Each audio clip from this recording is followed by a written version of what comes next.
सुप्रभात बहनों, कक्षा द्वादश। अगला पाठ है गजानन माधव मुक्तिबोध का सहर्ष स्वीकारा है।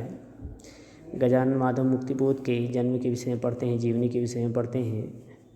गजानन माधव मुक्तिबोध का जन्म 13 नवंबर सन 1917 श्योपुर ग्वालियर मध्य प्रदेश में हुआ था। इनकी जो प्रमुख रचनाएं हैं, चाँद का मुँह टेढ़ा है, भूरी भूरी खाक, धूल कविता संग्रह है, कांट का सपना, विपात्र, सतह से उठता आदमी कथा साहित्य है,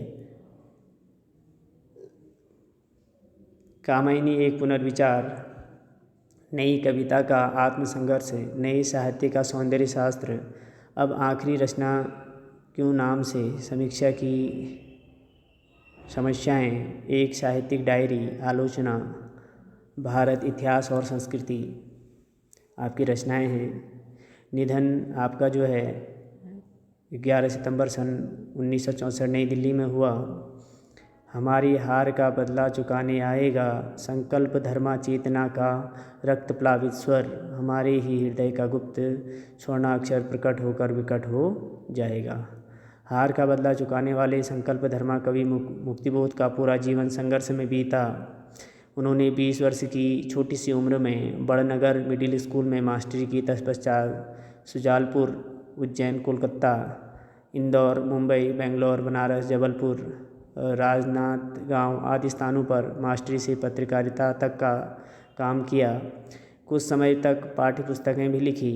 छायावाद और स्वच्छंदवादी कविता के बाद जब नई कविता आई तो मुक्तिबोध उनके अगुआ कवियों में से एक थे। मराठी संरचना से प्रभावित लंबे वाक्यों से उनकी कविताओं को आम पाठक के लिए कठिन बनाया, लेकिन उनमें भावनात्मक और विचारात्मक ऊर्जा अटूट थी, जैसे कोई नैसर्गिक अंतःस्रोत हो जो कभी चुकता ही नहीं बल्कि लगता है अधिकाधिक वेग और तीव्रता के साथ उमड़ता चला आता है। यह ऊर्जा अनेकानेक कल्पना चित्रों और फैंटेसियों का आकार ग्रहण कर लेती है। मुक्तिबोध की रचनात्मक ऊर्जा का एक बहुत बड़ा अंश आलोचनात्मक लेखन और साहित्य संबंधी चिंतन में सक्रिय रहा। वे एक समर्थ पत्रकार थे।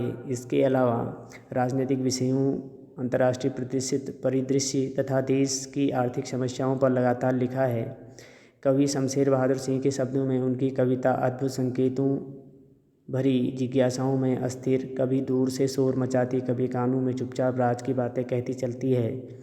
हमारी बातें हमको सुनाती हैं, हम अपने को एकदम चकित होकर देखते हैं और पहले से अधिक पहचानने लगते हैं। मुक्तिबोध की कविता सामान्यतः बहुत लंबी होती है। उन्होंने जो भी अपेक्षाकृत छोटे आकार की कविताएं लिखी हैं, उनमें से एक सहर्ष स्वीकारा है जो भूरी भूरी खाक धूल में संकलित है। एक होता है स्वीकारना और दूसरा होता है सहर्ष स्वीकारना, यानी खुशी खुशी स्वीकार करना। यह कविता जीवन के सुख दुख, संघर्ष, अवसाद, उठापटक, सम्यक भाव से अंगीकार करने की प्रेरणा देती है।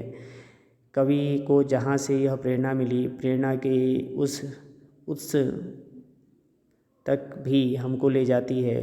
उस विशिष्ट व्यक्ति या सत्ता के इसी सहजता के चलते उसको स्वीकार किया जाता है। कुछ इस तरह स्वीकार और आत्मसात किया जाता है कि आज तक वह सामने नहीं भी है तो आसपास उसके होने का एहसास है।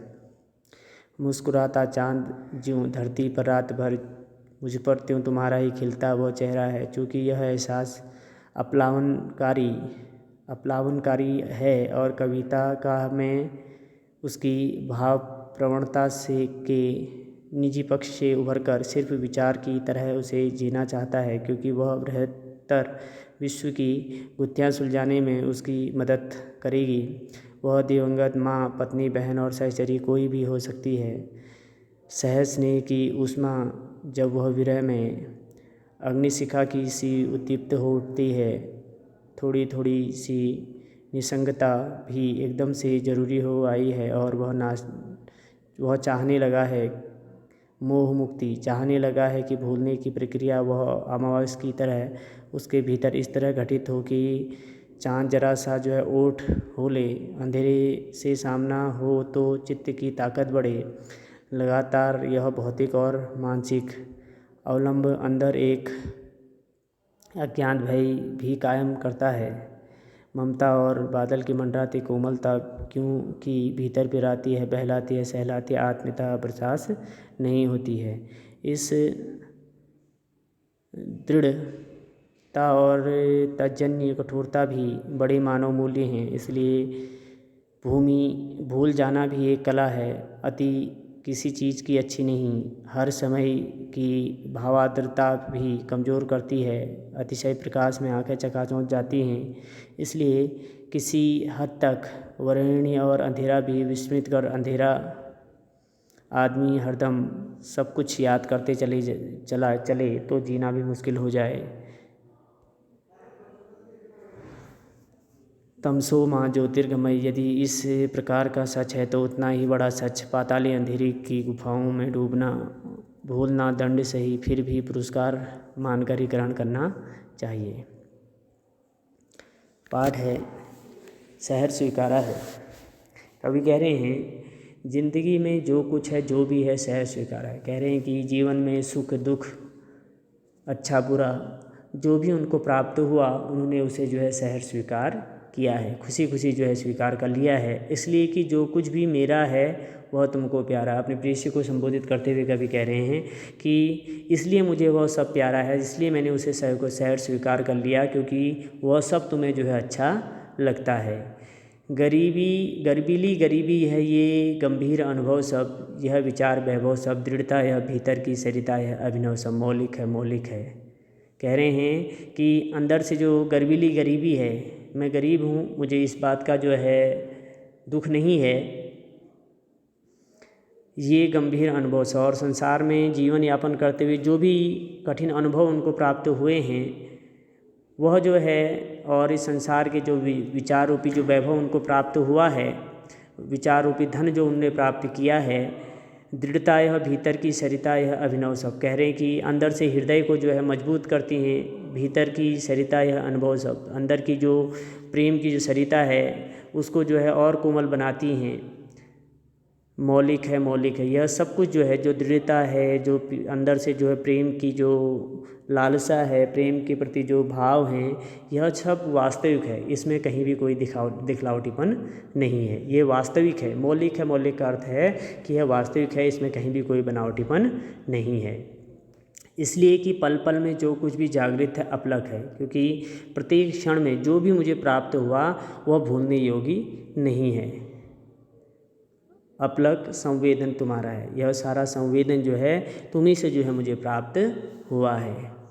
जाने क्या रिश्ता है, जाने क्या नाता है, जितना भी उड़ेलता हूँ भर भर फिर आता है। कह रहे हैं न जाने तुमसे मेरा क्या संबंध है, क्या रिश्ता है, और न जाने क्या तुमसे मेरा नाता है, जितना भी उड़ेलता हूँ भर भर फिर आता है। हृदय से जितने प्रेम को जो है बाहर निकालता हूँ उतने ही हृदय में जो है और प्रेम जो है भर जाता है। दिल में क्या झरना है, मीठे पानी का सोता है। ऐसा प्रतीत होता है कि हृदय में जो है मीठे पानी का जो है झरना है, और जो कभी जो है कम नहीं होता। भीतर वह, ऊपर तुम, अंदर से जो है प्रेम भरा हुआ है, ऊपर से तुम्हारी स्मृति जो है मुझे याद आती है। मुस्काता चाँद जो धरती पर रात भर, जिस प्रकार से चंद्रमा आकाश में जो है साफ और स्वच्छ दिखाई देता है, मुस्कुराता हुआ दिखाई देता है, ठीक उसी प्रकार से तुम भी मेरी स्मृति में मुझे जो है दिन रात जो है दिखाई देती हो। मुझ पर तो तुम्हारा ही खिलता हुआ चेहरा है, मुझ पे जो है अर्थात मुझे जो है ठीक उसी प्रकार से जो है साफ और स्वच्छ जो है तुम्हारा जो चेहरा है, मुस्कुराता हुआ चेहरा है, वह जो है हमेशा जो है याद आता है, अर्थात मैं उसको भूलता नहीं हूँ। सचमुच मुझे दंड दो कि भूलूँ मैं भूल में तुम्हें भूल जाने की। कह रहे हैं मुझे अपनी प्रियतमा से या अपनी सखी से या अपनी बहन से, आप कुछ भी कह सकते हैं, किसी भी रिश्ते को आप जोड़ सकते हैं, कि कह रहे हैं कि सचमुच मुझे दंड दो कि भूलूँ मैं तुम्हें भूल जाने की। मुझे ऐसा दंड दो कि मैं तुम्हें जो है भूल जाऊँ।